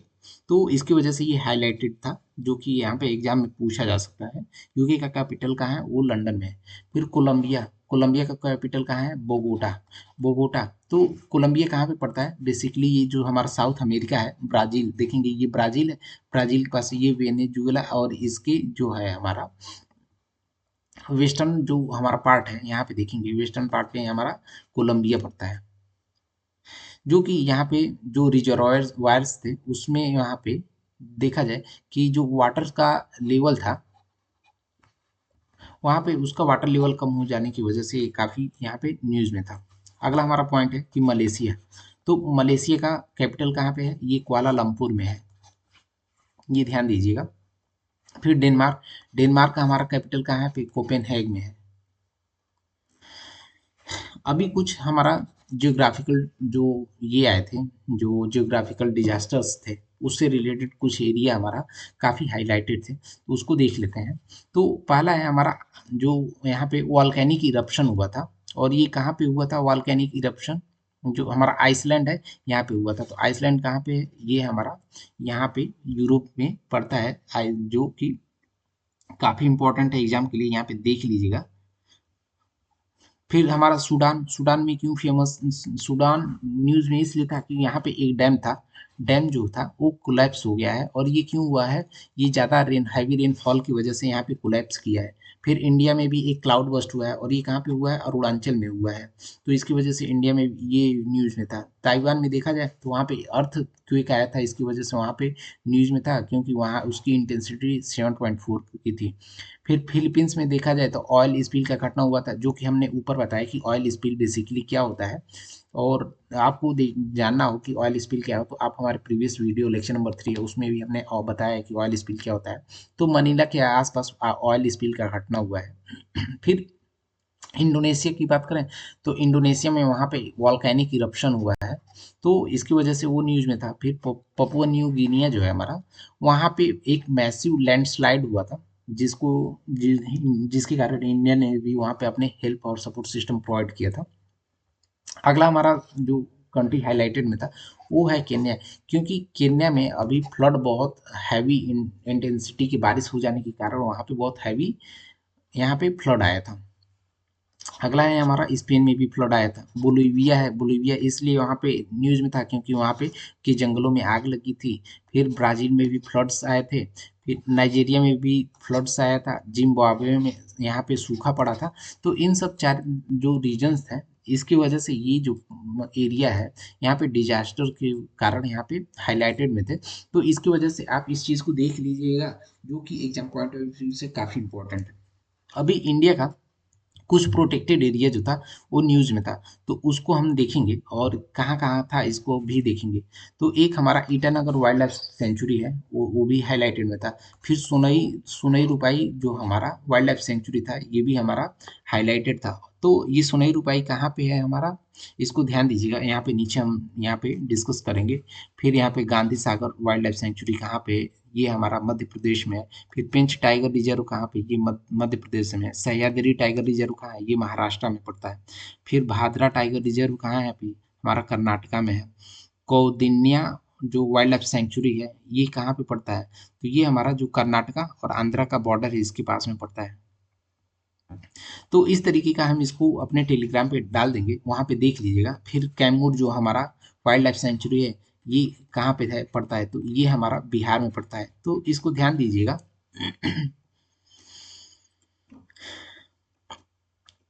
फिर देखिए, हाँ, इसको हम जो भी मैप में हमने बताया था इसको यहाँ पे टेक्स्ट के फॉर्म से बताएंगे। तो आंध्रा में जो था यहाँ पे एक कौंडिन्या वाइल्ड लाइफ सेंचुरी बना है, जो जहाँ पे एक तरीके का जो श्रीलंकन गोल्डन बैक फ्रॉग थे इस ये पाया गया है, रीडिस्कवर किया गया था, जो कि एक्सटिंक्ट हो गया था, इसकी वजह से ये हाईलाइटेड था। फिर अरुणाचल में देखा जाए तो यहाँ पे ईटानगर वाइल्ड लाइफ सेंचुरी था, वहाँ पे एक तरीके का स्पीसीज मिला है जिसको यहाँ पे देख सकते हैं, नेम पढ़ने में भी डिफिकल्टी हो रही है। अभी हमारा सुनाई रुपाई हमने जो बताया था कि हम नीचे डिस्कस करेंगे, तो यहाँ पे देखिए सुनाई रुपाई कहाँ पे पड़ता है, ये सुनाई रुपाई का लोकेशन जो है आसाम में है, जो कि वहाँ पे एनजीटी ने एक वहाँ पे जो पोलिंग स्टेशन के लिए ये बताया था, तो इसकी वजह से ये न्यूज में था कि सुनाई रुपाई कहाँ पे है, सुनाई रुपाई आसाम में पड़ता है।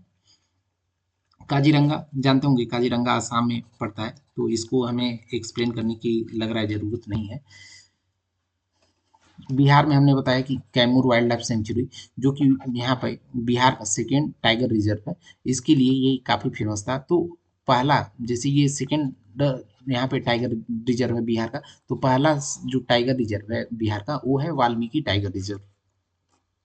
चंडीगढ़ में देखा जाए तो यहाँ पे हमारा सूखना जो वाइल्ड लाइफ सेंचुरी है, इसकी वजह से ये हाईलाइटेड में था, क्योंकि यहाँ पे हमारा इकोनॉमी जो है इको सेंसिटिव जोन डिक्लेयर किया गया था, इसकी वजह से ये सूखना वाइल्ड लाइफ सेंचुरी हाईलाइटेड था।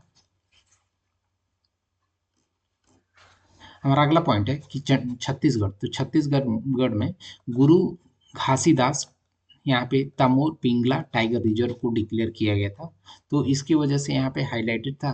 तो आप ये देख लीजिएगा कि जो हमारा गुरु घासीदास हैं ये कौन थे, ये काफ़ी इंपॉर्टेंट हो जाता है। कर्नाटका में देखा जाए तो यहाँ पे एक भादरा टाइगर रिजर्व है, भादरा टाइगर रिजर्व, इसकी वजह से यहाँ पे कर्नाटका में ये यहाँ पे हाईलाइटेड था, क्योंकि यहाँ पे एक तरीके का वीड मिला है जिसको मिकानिया माइक्रांथा वीड बोला गया है, जो कि ये देखेंगे कि यहाँ पे इसको देख सकते हैं, इसमें कुछ बताने वाली चीज़ नहीं है। बाकी हम अपने नेक्स्ट सेक्शन पे बढ़ते हैं, इसको आप देख लीजिएगा कि क्या क्या है इसमें, जो भी इम्पोर्टेंट थे इसको हमने यहाँ पे बता दिया है, एक्सप्लेन कर दिया है। तो अभी इम्पोर्टेंट ये काफ़ी इम्पोर्टेंट है यूपीएससी और जो इतने भी इस एग्जाम्स होते हैं, कि अभी कुछ स्पीसीज ऐसे थे ये काफ़ी न्यूज में थे। तो अभी ग्रे वोल्फ या फिर यहाँ पे ग्रे वोल्फ जो है ये हाईलाइटेड में इसलिए था क्योंकि यूपी में देखा जाए, उत्तर प्रदेश में, तो एक ऑपरेशन भेड़िया चला के इसको पकड़ने का ट्राई किया जा रहा था, क्योंकि ये जो मैन ईटिंग वुल्फ थे, मीन्स ये आदमियों को अपना ये बना रहे थे, अपना प्रे बना रहे थे। हमारा अगला टॉपिक है, सॉरी, अगला स्पीसीज जो न्यूज में था वो है रेड पांडा। तो रेड पांडा आप देखिए, ध्यान दीजिएगा, इंडेंजर्ड स्पीसीज में आता है, जो आईयूसीएन का लिस्ट है वो इंडेंजर्ड स्पीसीज में आता है, इसकी वजह से ये न्यूज में था, जो कि एक स्मॉल मैमल है,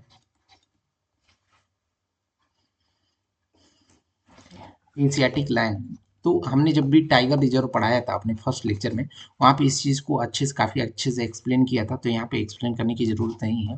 तो इसका जो आप आईयूसीएन स्टेटस है ये इंडेंजर्ड स्पीसीज है, मीन्स ये जो हमारा डब्ल्यूपीए का वाइल्ड लाइफ प्रोटेक्शन एक्ट है उसके शेड्यूल 1 में आता है, और साइट्स के भी शेड्यूल 1 में आता है। और इसको जो हमारा प्रोजेक्ट लायन है, जो हमारा प्रोजेक्ट लायन है इसके थ्रू इसको कंजर्व किया जाता है। चीता, तो चीता का अभी जानते होंगे कि इसका ट्रांसलोकेशन किया गया था, लोकेशन किया गया था, और ये हमारा जो हमारा अफ्रीका कॉन्टिनेंट्स है यहाँ से लेकर आया गया था। तो पहले हमारा कुनू नेशनल पार्क है, उसके बाद हमारा Gandhi Sagar wild life sanctuary जो है उसको इसका सेकेंड होम बनाया गया है चीता के लिए। और ये क्रिटिकली इंडेंजर्ड है, क्योंकि ये इंडिया में 1952 में ही देखा जाए तो ये एक्सटिंक्ट हो गए थे, यहाँ पे एक्सटिंक्ट हो गए थे, मीन्स इंडिया में ये इनकी जो आखिरी जीव था वो उनका मर गया था, तो इसकी वजह से ये दूसरे देश से हम यहाँ पे कराए हैं, लेकर आए हैं, जिससे कि हम इसका जो वैरायटी है इसको अपने यहाँ मेंटेन कर पाए, जिसको एशियाटिक हम चीता बोलते हैं, और ये क्रिटिकली इंडेंजर्ड है। अभी हमारा देखेंगे इस कुछ चीज़ को हमें यहाँ पे स्किप कर रहे हैं, जैसे इसको हमने स्किप कर दिया, तो ये उतना इम्पोर्टेंट नहीं है क्योंकि ये यहाँ पे वल्नरेबल है, तो वल्नरेबल को हमें उतना करने की ज़रूरत नहीं है। हमें किस किस जो स्पीसीज को टारगेट करना है, तो जिनका जो आयुसीएन स्टेटस जो है, आयुसीएन या तो फिर इंडेंजर्ड रहे या फिर क्रिटिकली इंडेंजर्ड रहे, तो ऐसे जो स्टेटस वाले हमारे स्पीसीज हैं इनको बिल्कुल याद रखना है। तो नीलगिरी जो ताहर है, यहाँ पे तमिलनाडु गवर्नमेंट ने क्या किया है कि एक सिंक्रोनाइज सर्वे कराने का काम किया है, जिससे कि उनका एग्जैक्ट पॉपुलेशन पता चले। तो इसकी वजह से ये हाईलाइट में था, तो इसको देख लीजिएगा, इसका जो आयुसीएन स्टेटस है वो इंडेंजर्ड है, जो कि हमारे जो वेस्टर्न घाट है यहाँ पे पाया जाता है, और यहाँ पे इनकी समाप्ति धीरे धीरे इनकी संख्या घट रही है, इसकी वजह से इनकी कंजर्वेशन के लिए बात किया जाता है। अभी हमारा अगला पॉइंट है कि हुलॉक गिबन। तो हुलॉक गिबन बेसिकली क्या होता है, यहाँ पे इन्होंने जो एक बोर्ड है, national board for wild life, इन्होंने अप्रूव किया है कि ऑयल एक्सप्लोरेशन के लिए, कि आप वहाँ पे खुदाई करके देखो कि ऑयल का मिलने के चांसेस हैं क्या। तो इससे क्या है कि यहाँ पे रहने वाले जो यहाँ पे गिब्बन्स हैं इनके पे हमारा इम्पैक्ट हो सकता है। तो इसकी वजह से ये हाईलाइट में था क्योंकि यहाँ पे इसका जो आयुसीएन स्टेटस है इंडेंजर्ड है, और ये जितनी भी इंडेंजर्ड स्पीसीज हैं उनका जो हमारा वाइल्ड लाइफ प्रोटेक्शन एक्ट है 72 वाला, इसमें अपेंडिक्स सॉरी शेड्यूल 1 में आते हैं। तो शेड्यूल में 1 में आने की वजह से इनको सबसे ज़्यादा सिक्योरिटी दी जाती है, और इनका हंटिंग जो है प्रोहिबिटेड है।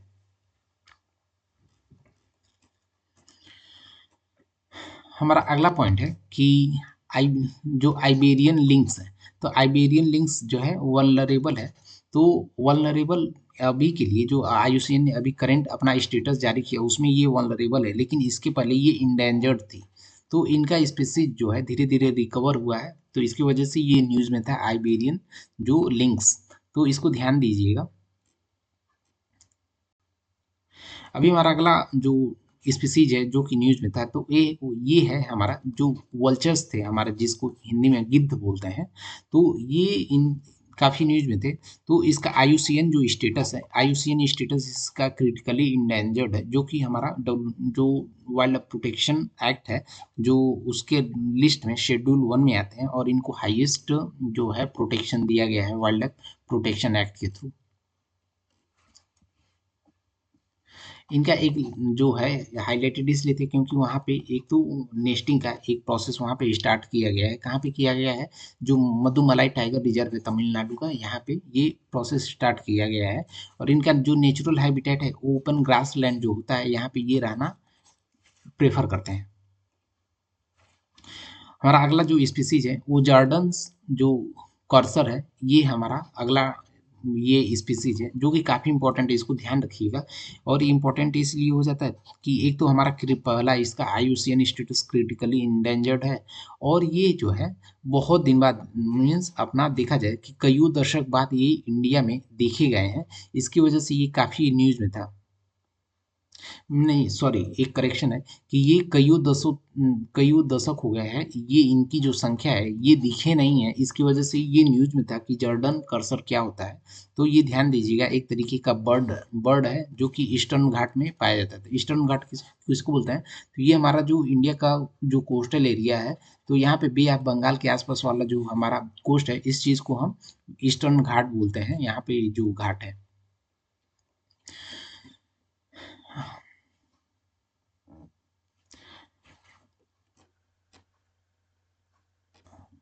अभी हमारा जो अगला पॉइंट है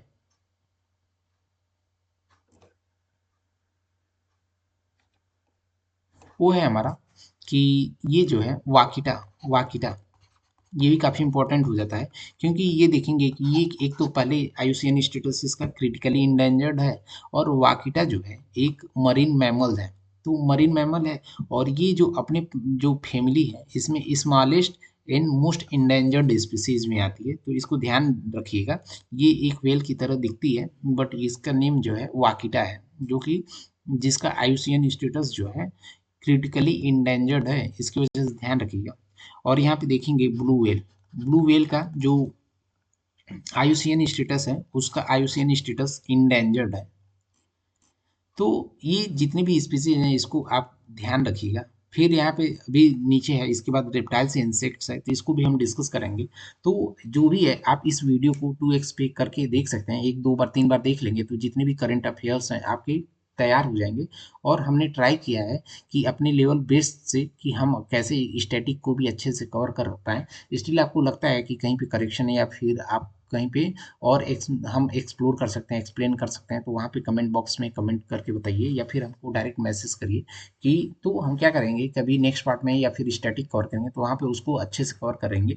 और हमारा वीडियो अच्छा लग रहा है तो हमारे जो एफर्ट्स हैं उसको अप्रिशिएट करने के लिए हमारे वीडियो को लाइक करें, हमारे चैनल को सब्सक्राइब करें, और जो हमारा वीडियो है वो अपने दोस्तों के साथ ज़्यादा से ज़्यादा शेयर करें। जैसे कोई आपका दोस्तों का ग्रुप है या फिर कोई तैयारी करने वाला स्टूडेंट का ग्रुप है, तो वहाँ पे आप हमारे वीडियोस को शेयर करके हमको सपोर्ट कर सकते हैं।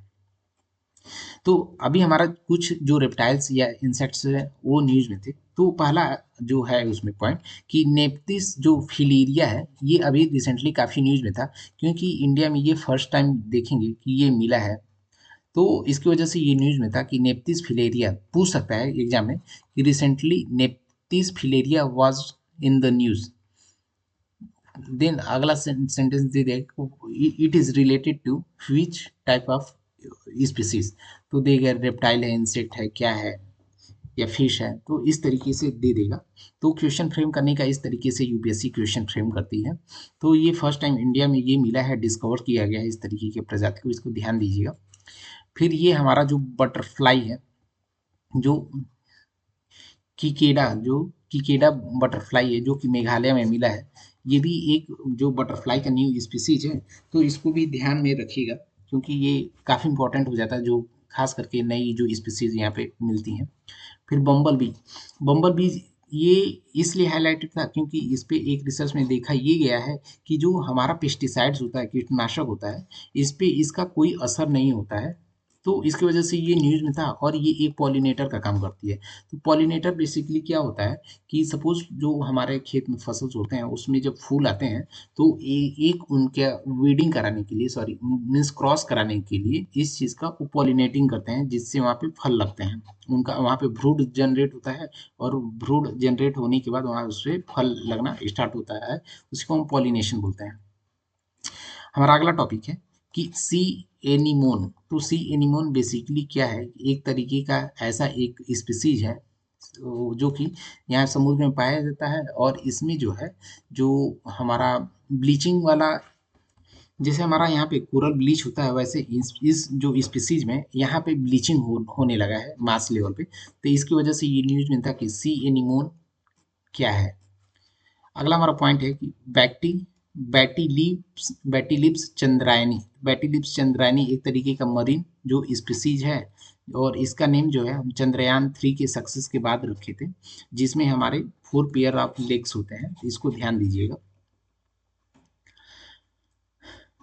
हमारा अगला पॉइंट है कि सी कुकुम्बर। तो सी कुकुम्बर जैसा कि नेम बता रहा है ये हमारे कुकुम्बर की तरह दिखते हैं, इसकी वजह से इसको हम सी कुकुम्बर बोलते हैं। और ये हाईलाइट इसलिए था क्योंकि जो कुछ रिसर्चर्स हैं उन्होंने बताया कि इसका पॉपुलेशन अभी धीरे धीरे इंडिया में रीडिस्कवर हुआ है, जो कि हमारा जो कोरल रीफ्स है इसकी रिकवरी में काफ़ी हेल्प करते हैं। मीन्स यहाँ पे एक करेक्शन ये ध्यान दीजिएगा कि रिसर्चर्स ने ये बताया है कि जो हमारे सी कुकुम्बर्स हैं ये लोग हेल्प करते हैं कि जो हमारा कोरल रीफ्स है उनकी कोरल रीफ्स के सपोज ब्लीचिंग हो गया तो उनको रिकवर करने में, कि मीन्स वापस वो पुराना अपना कलर पा जाए, इसके लिए वो हेल्प करते हैं हमें अपने सी कुकुम्बर्स। इसकी वजह से ये न्यूज़ में था, और ये जो वाइल्ड लाइफ प्रोटेक्शन एक्ट है इसमें इसको शेड्यूल 1 में रखा गया है सिक्योरिटी के मामले में। एक तरीके का यहाँ पे एक सीवीड भी मिला है, प्लांट स्पीसीज है, जिसमें कि आप देखेंगे कि मिनरल और विटामिन वाइज काफ़ी इंपॉर्टेंट है। यहाँ पे देखेंगे कि हर तरीके का विटामिन भी मिलता है और इसमें हर तरीके का मिनरल है, कैल्शियम, फास्फोरस, सोडियम, पोटेशियम, जो कि हमारे हेल्थ के लिए काफ़ी इंपॉर्टेंट हो जाता है हमें सर्वाइव करने के लिए। तो ये एक तरीके का सीवीड है। फिर अभी अगरवुड रिसेंटली एक न्यूज़ में था, तो अगरवुड न्यूज़ में इसलिए था क्योंकि जो हमारा साइट्स है, साइट्स क्या है, क्रिटिकली इंडेंजर्ड स्पीसीज का जो ट्रेड होती है उसको ये रोकती है। तो उन्होंने जो अगरवुड है इसका एक्सपोर्ट जो है अलाउ किया है, जिससे क्या होगा कि जो इसके जो फार्मर्स हैं इसको हेल्प मिलेगा। अभी हमारा अगला पॉइंट है कि सेमल जो ट्रीज होता है, तो ये जो है सेमल ट्रीज डिसअपियरेंस मीन्स समाप्त होने के कगार पे हैं इंडिया में। तो इसकी वजह से ये न्यूज़ में था, जिसको हम सिल्क कॉटन ट्री भी बोलते हैं। और ये एक तरीके का डेसिडुअस ट्री होता है जो कि मेडिसिनल पर्पस में काफ़ी यूज किया जाता है। और ये इससे निकलने वाले जो सीड्स होते हैं उसको हम एडिबल ऑयल मीन्स खाने वाले तेल में भी इसको यूज़ कर सकते हैं, और जो साबुन बनाने वाली इंडस्ट्री होती है इसमें भी हम यूज़ कर सकते हैं। हमारा अगला पॉइंट है कि पाम ट्री। तो पाम ट्री आप जानते होंगे कि वो उड़ीसा में इन्होंने उड़ीसा गवर्नमेंट ने पाम ट्री लगाने का यहाँ पे बहुत ज़्यादा परमिशन दिया है। तो परमिशन इसलिए दिया है कि वहाँ पे जब लाइटनिंग की मतलब बिजली गिरने की घटना होती थी लाइटनिंग का, तो उससे क्या होगा कि डेथ कम हो जाएंगे। और कम इसलिए हो जाएंगे कि पाम ट्री को रिसर्चर्स ने ऐसा बताया कि ये एक नेचुरल कंडक्टर होते हैं। तो सपोज जो बिजली गिरती है तो बिजली क्या होगा इसके थ्रू ग्राउंडेड हो जाएगी, तो यहाँ पे आसपास के जो लोग हैं इन्वायरमेंट है इनको कोई पे लाइटनिंग का जो स्ट्राइक नहीं होगा, इससे कोई नुकसान नहीं होगा। इसकी वजह से ये न्यूज़ में था। नीला कुरुंजी, नील कुरुंजी, तो बेसिकली ये इसका जो आईयूसीएन ने जो हमारा है international union for conserving nature जो है हमारा, तो इसकी वजह से ये इसमें उन लोगों ने इंक्लूड किया है आईयूसीएन ने। तो इसकी वजह से ये हाईलाइट था नील कुरिंजी, जिसका मेडिसिनल यूज है, एक श्रब है मेडिसिनल यूज, जिसको हम नीलगिरी जो हमारा है, जिसको ब्लू माउंटेन्स बोला जाता है, यहाँ पे ये मिलता है। अश्वगंधा आप जानते होंगे कि इसका मेडिसिनल यूज होता है और ये काफ़ी पॉपुलर है आयुर्वेदिक, एक इससे मेडिसिन बनाया जाता है, जो कि पतंजलि का जो भी ऐड आता है आपने अक्सर सुना होगा इसके बारे में। तो ये हमारा जो है आज के लिए जो भी हमारा है ये यहीं पे हम अपना वीडियो स्टॉप करते हैं। और हमने PT 365 इन्वायरमेंट जो है इसको कम्प्लीटली हम लोगों ने कवर कर लिया है। तो इसके बाद हम लोगों ने PT 365 में कौन कौन से टॉपिक सब्जेक्ट कवर कर लिया है। तो सबसे पहले स्टार्ट किया था हम लोगों ने PT 365 पॉलिटी का, देन हमने PT 365 इकोनॉमी का कवर किया, अभी थर्ड ये था PT 365 इन्वायरमेंट का। तो ये तीनों हमने कवर कर लिया। तो इसके बाद जो भी PT 365 आएगा उसको हम कवर करने का ट्राई करेंगे। तो हमारे पढ़ाने से रिलेटेड, आप हमारे पढ़ाने से जो आपको वीडियोज़ अच्छा लगा, पढ़ाने का तरीका अच्छा लगा, तो प्लीज़ हमारे चैनल को सब्सक्राइब करिए, वीडियो को लाइक करिए और ज़्यादा से ज़्यादा दोस्तों को शेयर करिए। इससे क्या होता है कि हमें बहुत मोटिवेशन मिलता है नेक्स्ट वीडियोज़ को लाने के लिए, क्योंकि एक वीडियो बनाने में बहुत मेहनत लगती है। और आपकी कुछ भी क्वेरीज है यूपीएससी या पीसीएससी एग्जामिनेशन से रिलेटेड, तो आप हमें उस क्वेरी को भेजिए, हम ट्राई करेंगे आपके जो भी इश्यूज रहेगा रिजॉल्व करने का। तो thank you for the watching, please like comment and subscribe.